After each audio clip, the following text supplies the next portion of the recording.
Assalamualaikum warahmatullahi wabarakatuh. Waalaikumsalam warahmatullahi wabarakatuh. Di sini saya akan menjelaskan RPP, rencana pelaksanaan pembelajaran. Eh, di sini untuk satuan pendidikannya SMA atau MA, mata pelajaran bahasa Inggris, kelas atau semester 10 atau ganjil. Topiknya itu ada di reading, descriptive text. Untuk metodenya pembelajaran mendalam atau deep learning. Untuk tahun pembelajarannya 2024-2025, untuk alokasi waktunya 1 kali 45 menit. Nah, untuk capaian pembelajarannya fase E. Pada fase E, peserta didik mampu, yang pertama memahami, menafsirkan, dan mengevaluasi teks informasi dan teks sastra. Yang kedua, mengidentifikasikan gagasan utama, informasi rinci, serta makna tersirat. Nah, yang ketiga, menganalisis struktur teks dan unsur kebahasaan. Yang keempat, menghubungkan isi teks dengan pengalaman dan pengetahuan pribadi. Yang kelima, menyampaikan pemahaman secara kritis, baik lisan maupun tulisan. Nah, yang terakhir, menunjukkan sikap percaya diri, kolaboratif, dan reflektif. Nah, yang selanjutnya ada tujuan pembelajaran. Pada akhir pembelajaran, peserta didik dapat yang pertama mengidentifikasi struktur teks deskriptif, identification dan description. Yang kedua, menemukan main idea dan detail penting dalam teks. Yang ketiga, menganalisis kosakata deskriptif, adjektif, sensory details. Yang keempat, menghubungkan isi teks dengan pengalaman atau pengetahuan siswa, deep connection. Yang kelima, mengajukan dan menjawab pertanyaan kritis tentang teks. Merangkum isi teks menggunakan bahasa sendiri. Nah, yang C, materi pembelajaran. Yang pertama, deskriptif teks, pengertian, fungsi, dan struktur. Yang kedua, ciri kebahasaan, adjektif, present tense, sensory details. Nah, yang ketiga, teknik membaca mendalam, predicting, questioning, noticing, connecting, and reflecting. Nah, yang D, metode pembelajaran. Pendekatan pembelajaran mendalam, deep learning, collaborative learning, critical reading, inquiry-based learning. Yang E, media dan sumber belajar. Tes deskriptif, contoh My School, Borobudur Temple. Nah, yang lembar kerja, LKS, slide atau infografis, kamus digital, buku bahasa Inggris kelas 10.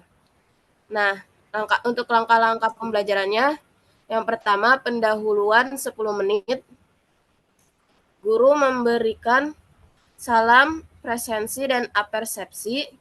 Terus guru menampilkan gambar, tempat atau objek, lalu bertanya, kalau kamu harus mendeskripsikan tempat ini, apa yang paling menonjol? Nah, selanjutnya guru menyampaikan tujuan pembelajaran. Untuk kegiatan intinya, selama 25 menit, menggunakan pendekatan pembelajaran mendalam, deep learning. Yang E itu ada exploration dan prediction. Siswa melihat gambar dan judul teks, lalu ada siswa memprediksi isi teks secara berkelompok. Yang B ini reading for noticing, siswa membaca teks secara individu, siswa menandai kosakata penting dan detail deskriptif. Yang C ini connecting deep learning step. Siswa menghubungkan isi teks dengan pengalaman pribadi. Apakah kamu pernah ke tempat seperti ini? Apa bagian yang paling kamu bayangkan? Yang D itu ada questioning dan inquiry. Siswa membuat 3 pertanyaan kritis kayak why or how. Terus diskusi kelompok untuk menjawabnya. Yang E meaning making, deep understanding. Nah, kelompok membuat ringkasan teks dengan bahasa mereka sendiri. Presentasi singkat dari tiap kelompok. Yang ketiga itu ada penutup 10 menit. Siswa melakukan refleksi. Apa dari teks ini yang paling membuatmu berpikir? Guru memberikan umpan balik, lalu guru memberi tugas, misalnya menuliskan deskripsi satu tempat favorit dalam satu paragraf. Nah, yang F ini ada penilaian. Yang pertama ada pengetahuan, menjawab pertanyaan tentang isi teks, Identifikasi struktur teks, ada kosakata. Nah, yang kedua keterampilan ringkasan teks, presentasi lisan. Nah, yang ketiga ini ada sikap, kerjasama, keaktifan, sama kemampuan bertanya. Cukup sekian RPP yang saya presentasikan. Wassalamualaikum warahmatullahi wabarakatuh. Warahmatullahi Waalaikumsalam wabarakatuh. warahmatullahi wabarakatuh.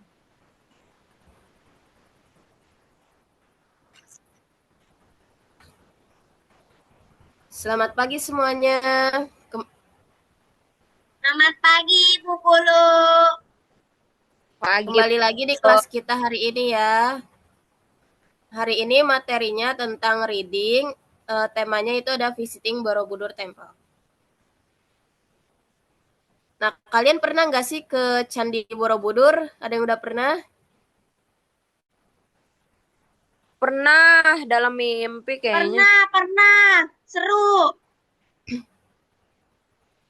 Nah, kita akan membacakan sebuah teks deskriptif yang menjelaskan bagaimana bentuk candi ini, di mana lokasinya, serta apa saja kegiatan yang bisa dilakukan di sana. Melalui pembelajaran kita hari ini, saya berharap kalian bisa memahami isi teks sekaligus terus juga bisa ngebayangin suasana di Borobudur. Ini kita bisa melihat tujuan pembelajarannya. Di sini diharapkan kalian mampu memahami teks deskriptif tentang sebuah tempat terkenal. Selain itu kalian juga bisa belajar untuk menemukan informasi penting dari teks seperti ciri-ciri, lokasi, bangunan, dan aktivitas yang dilakukan di tempat tersebut.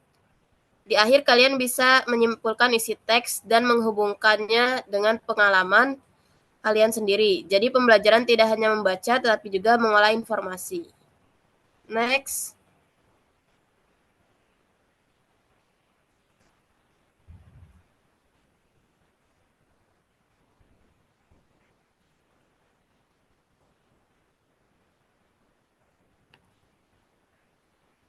Oke, sebelum kita mulai membaca teksnya, coba kalian prediksi dulu. Kira-kira apa yang akan dibahas dari judulnya? Kita pasti udah bisa nebakan bahwa ini tuh tentang Borobudur. Coba kalian bayangin informasi apa aja yang biasanya muncul dalam tes deskriptif yang tentang suatu tempat. Misalnya nama tempatnya kan tadi udah tuh Borobudur. Kira-kira lokasinya ada di mana? Lokasinya ada di Jogja. Terus habis itu makanannya enak, murah-murah, tapi Ya. dimahalin kalau bukan orang Jawa. Kayak gitu ya, Pika. Terima kasih jawabannya. Nah, hal yang kegiatan apa aja yang biasanya ada di sana? Jalan-jalan keliling candi, ada candi Prambanannya juga. Terus banyak bule, bisa foto sama bule. Oke, terima kasih jawabannya. Nah, prediksi ini bisa membantu kalian lebih fokus saat membaca. Next.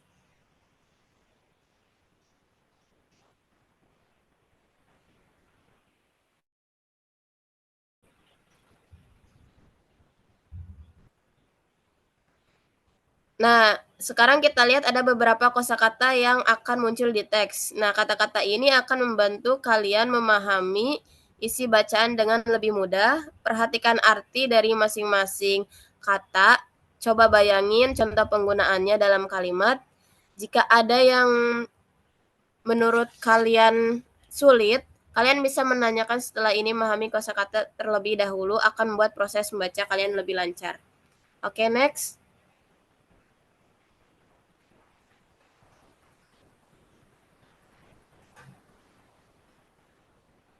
Nah, di sini ada paragraf 1 ya, reading text paragraf 1. Coba Alfia boleh tolong dibacakan? Baik, ma'am. Bentar, ma'am. Iya. Borobudur Temple is a famous Buddhist monument in central Java, Indonesia. It stands on a hill and is surrounded by green landscapes and villages. Many tourists come here to admire its beauty and historical significance. Terima kasih Alpia. Jadi di sini dijelaskan bahwa penulis memperkenalkan tempat ini, tempat yang akan dijelaskan memperhatikan bagaimana penulis menggambarkan Borobudur, mulai dari lokasinya, kondisi sekelilingnya, hingga mengapa banyak wisatawan datang ke sana.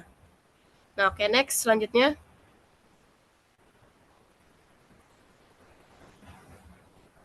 Nah, coba Azizah boleh tolong dibacain paragraf yang kedua. The temple consists of several platforms filled with stone carvings and numerous Buddha statues. Visitors can climb to the top to see a stunning view of the sunrise and surrounding mountains. The place feels calm and sacred. Oke, terima kasih Azizah.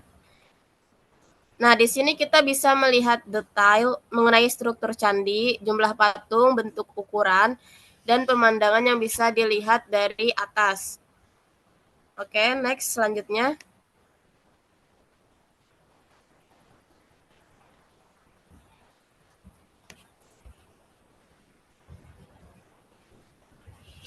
Oke, reading text paragraf ketiga. Coba itu Alpia sepertinya mengantuk. Boleh dibaca biar nggak ngantuk, Alpia?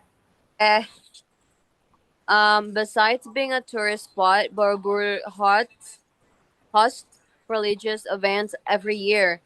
During Vesak, people gather to pray and release lanterns into the night sky, creating a memorable experience for everyone.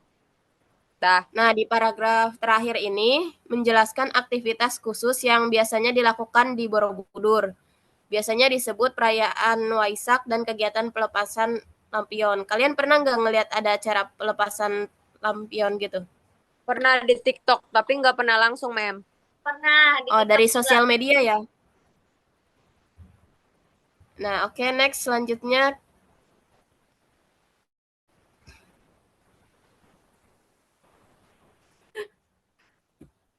oke, di sini kita ada latihan. Silakan dari kalian mengisi kalimat berikut dengan dengan yang sesuai dari teks sebelumnya yang kita bacain.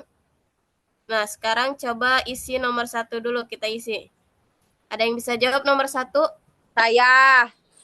Ya, boleh Alpia. Borobudur Temple is a famous Buddhist monument. Betul. Oke, sekarang yang nomor 2. It is located in ... Indonesia. Saya. Ada yang bisa jawab? Oke, Alpia lagi, boleh Alpia. It is located in Central Java, Indonesia. Betul. Yang ketiga ada yang bisa jawab?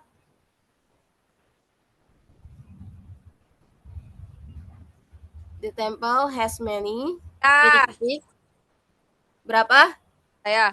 The temple Oh, has Alpia. the temple has many platforms with Ya, betul. statues. Yang nomor 4, visitors enjoy the ... view from the top. Stunning. Kak. Stunning, betul Aziza. Easy, bos. Yang terakhir, nomor 5. Ada yang bisa jawab? Saya. Boleh Aziza. Ceremonis. Ya, betul. Oke, udah jawabannya 100 semuanya ya. Sudah bisa dipahami. Oke, next selanjutnya. Nah, untuk kegiatan terakhir, saya ingin kalian menghubungkan isi teks dengan pengalaman pribadi kalian. Bisa menuliskan tempat bersejarah yang pernah kalian kunjungi atau tempat nama yang menurut kalian menarik. Bandingkan sedikit dengan Borobudur, apakah suasananya sama, apakah aktivitasnya mirip. Gunakan juga 3 kosakata dari daftar yang tadi kita ini ya, yang udah sebelumnya kita bacakan. Lalu agar tulisan kalian semakin baik, kegiatan ini akan membantu kalian menerapkan konsep deskriptif dalam konteks kehidupan. Oke, next. Terima kasih buat semuanya yang udah hadir di pertemuan kita kali ini. Kurang lebihnya mohon maaf. Wassalamualaikum warahmatullahi wabarakatuh.